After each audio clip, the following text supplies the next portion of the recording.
I won't embarrass you, but two-time Stanley Cup winner, 2 World Championships you won, you're Olympic champion. You're also now, though, I think most relevant to what we're going through at the moment, you own your own hockey club, Yes, HC Kladno in the Czech Republic.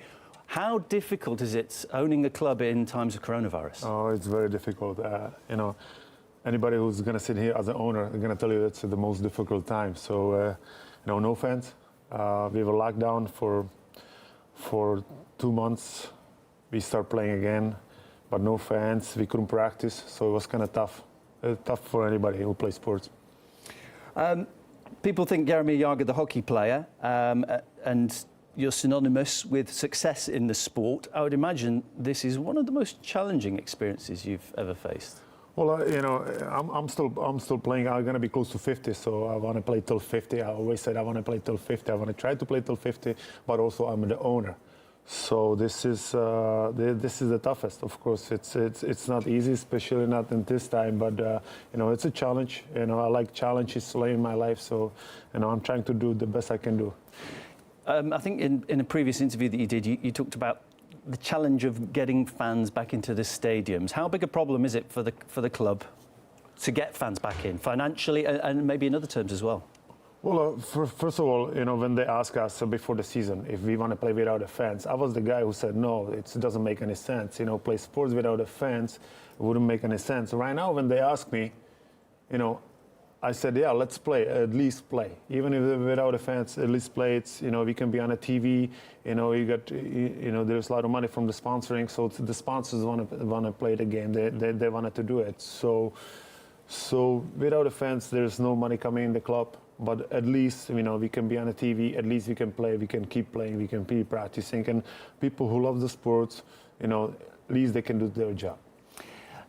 How sustainable is it, though, to keep playing when you've got, like, governments saying you can't have fans in or only so many fans? And this is all sports all around the world now. A lot of clubs are thinking, we can't do this much longer. We need the revenue. You know, are you concerned? Yeah, well, you know, the toughest thing is, nobody really knows what's going to happen. You know, they tell you one day this things, and next day they have to change it because they don't know where the virus is going to go.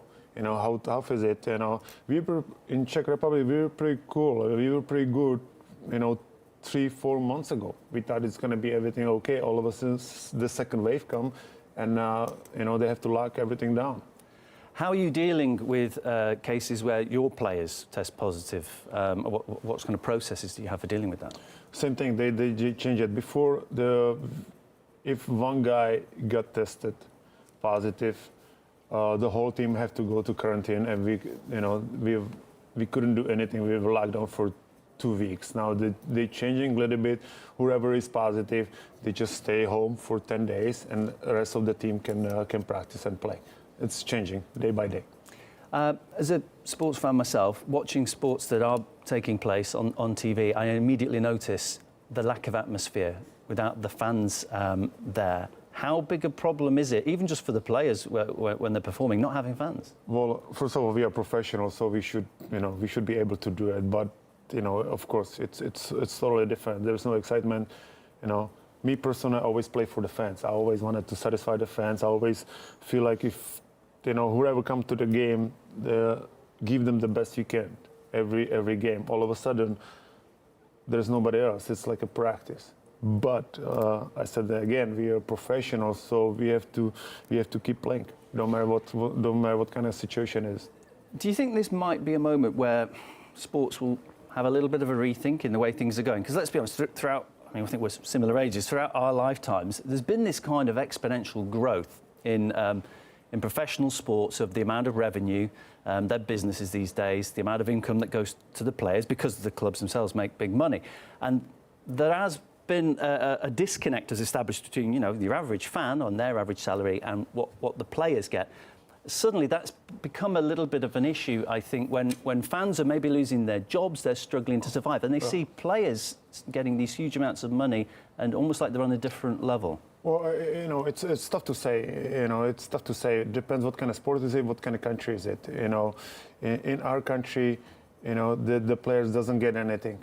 They don't make that much money. So depends. If you're talking about soccer, of course you're right. If you're talking about hockey in NHL, of course you're right. But other countries, it's not like that. And I believe the fans understand that. The fans gonna come. It's gonna take time because there's a lot of fans who's gonna be worried.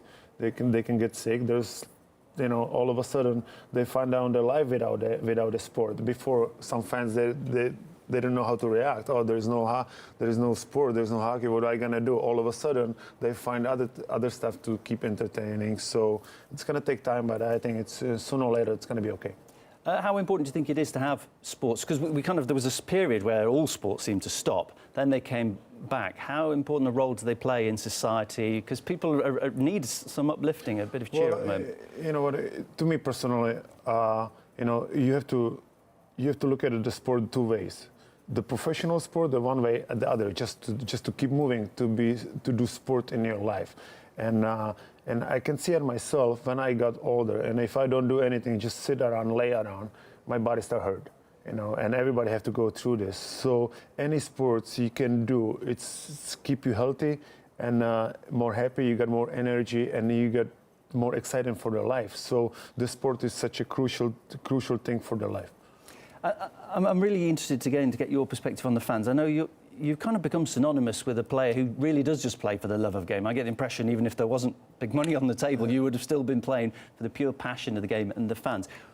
Would you like to see the fans brought a bit closer to the players? Because like I said, players are often in their own world now because of professionalism, and fans are very separate. But I think we realise now there is no professional sport without the fans. Well, and I think with all the social media, internet, Instagram, Facebook, so all the stuff, the TV, a lot of channels, I think the sport's getting closer to the fans. It's not like 30 years ago when there was just media, newspaper, they can read it about the scores and that's all. Now you got all the shows, all the documentary about the players. So the fans have to understand that the sports, their idol is also as just human being. Also, they have a problem like everybody else. So I think the fans understand that, and it's getting closer and closer. You talked about maybe some of the hockey clubs in the Czech Republic. We're not talking the Premier League football teams in terms of the finance. What's become apparent though is that even for the very, very wealthy sports teams, there is a problem coming from coronavirus in the sense that the smaller clubs could end up collapsing, folding. So the bigger clubs are now going to be thinking, where are we going to get the players from? Where is the infrastructure for our sport? It's in danger of disappearing. Is there maybe a need even just for a discussion of redistributing some of that wealth from the very, very wealthy clubs down to the smaller clubs? Because before it was the very rich and those just existing, but they need them now, and they realise it. Of course, I don't know. I don't have a crystal ball, so I don't know what's going to happen. But do you think that would be important? You're right about it. Of course, all the big clubs, they were getting money from the small. I mean, getting the players for the small clubs. The same thing in hockey. And you're right. Sooner or later, with the situation, there is a lot of teams might go bankrupt, and it's up to the countries and the cities how they're going to support it. That's their time to support it and help those clubs. There's another way. There's not many going to survive. I think another way that things are going to change is, for fans, for the average working person now, could be for some tough times. A lot of people losing their jobs. People are tightening their belts in terms of the money they got. They might be a lot more selective about how they spend their money when it comes to free time.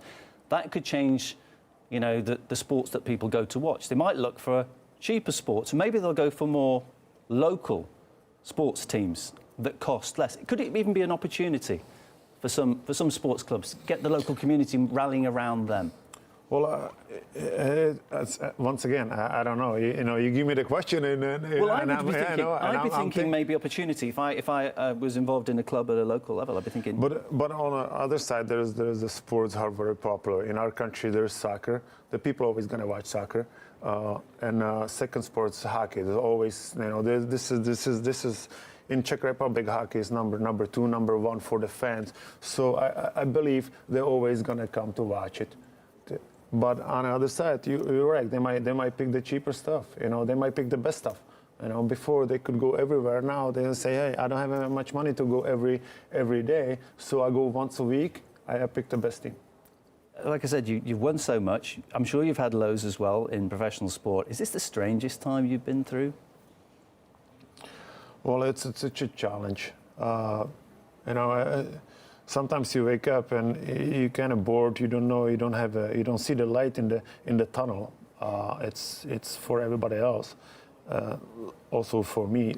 But you just have to keep going. You know, we are here once in the life, so let's take advantage and take it as a challenge. You know, you know, everybody can live happily if everything go easy. You know, the harder time sometimes help you more than the easy stuff. I want to just turn the conversation towards recent news relating to drug use in sport, which is a very wide issue. The US Senate had passed a bill that, in vague terms, would allow them to imprison or impose very heavy fines on people involved in doping, systematic doping in sports events where US athletes or even just US businesses, companies were involved.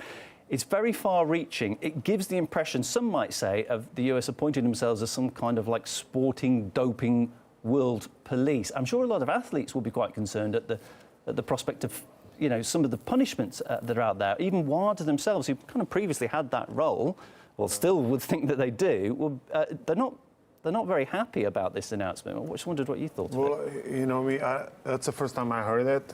When I was in NHL, we did the test at least 4 times a year. So, you know, to me, I was born lucky. So, you know, I never have to take anything. I never take any vitamins. I never drink alcohol. So, to me, I never really care about it, you know. But I think it helps. The sports stay clear, you know. For example, let's see, you know, you're more talented than the other guy. Or you work harder than the other guy. And all of a sudden he's better because he's taking something. You know, it's not fair. So I think whatever they do, I think it's fair for the sport. You were talking about fitness. I read that at the age of about 7, you were doing 1,000 squats a day. I did 60 squats the other day and I could barely sit down the next day. So now we understand how you've played for so many years. How much, I know you want to keep playing. I mean, will you just it will just be a hobby? You'll just keep playing at any level just to keep going? Well, you know what, I always said that the age is not, it's just a number. You know, when they said, oh, you're too old, you know, I never believed that. So, you know, I always believe if you love something, you're willing to sacrifice anything. It's all about practicing. The only difference is when you're older, you need more time for recovery. That's the only difference. But when you have a family who understands that you love something and you're willing to, and you have some kind of God talent and you're willing to work hard, age is just a number. It's harder, it's not easy, the recovery, but you can do it. Plus, when people work harder than when they're younger, there's a muscle memories and it's easy to jump in. You spent 3 years playing in the Russia. KHL, which is why you're back to revisit your old club, Avant-Garde. Obviously, you spent countless years playing in the NHL. Now, you'll have played in front of much bigger crowds in the NHL than in the KHL. Both countries will consider themselves major powerhouses in hockey. Can you see a way in which the KHL could lift itself closer to the level of the NHL to get more people in? I mean, what does it need? Is it more razzmatazz? I mean, there's already a passion for the game. How do they lift it? Well, to be honest, it's tough to say because don't forget the history of the NHL. It's 100 years, and I remember it was 2016. I think in 2017 it was 100 years, celebrating 100 years. The best players. I was there, so I know it's 100 years history.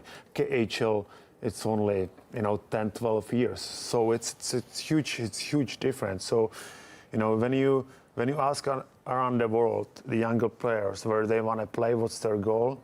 They're all gonna say, I want to play one day NHL. So the name of the NHL is a lot higher. It's understandable. Everything's gonna take time, but the KHL is the second league. If you not good enough for NHL or be a star there, there's a lot of great players in KHL, And you mentioned it. I was here for 3 years, so I came here in my age. I was 36. I came in NHL. I left NHL. I thought it's over. I'm not gonna come back. But when I was here, I started to love hockey again. We're practicing a lot more than in NHL. And after those 3 years, I went back and I played other 5 or 6 years in NHL. So the KHL helped me a lot, just mentally and physically, to get ready for the NHL. Yeah, a lot of people who played with you said that they saw you came back reinvigorated, fresher, stronger. I'm just thinking now, I know like you're the big-time NHL career, that chapter of your life has come to an end. You're going to keep playing in some way, shape or form, but looking forward, what do you think you might do to reinvigorate yourself as the next phase of your life?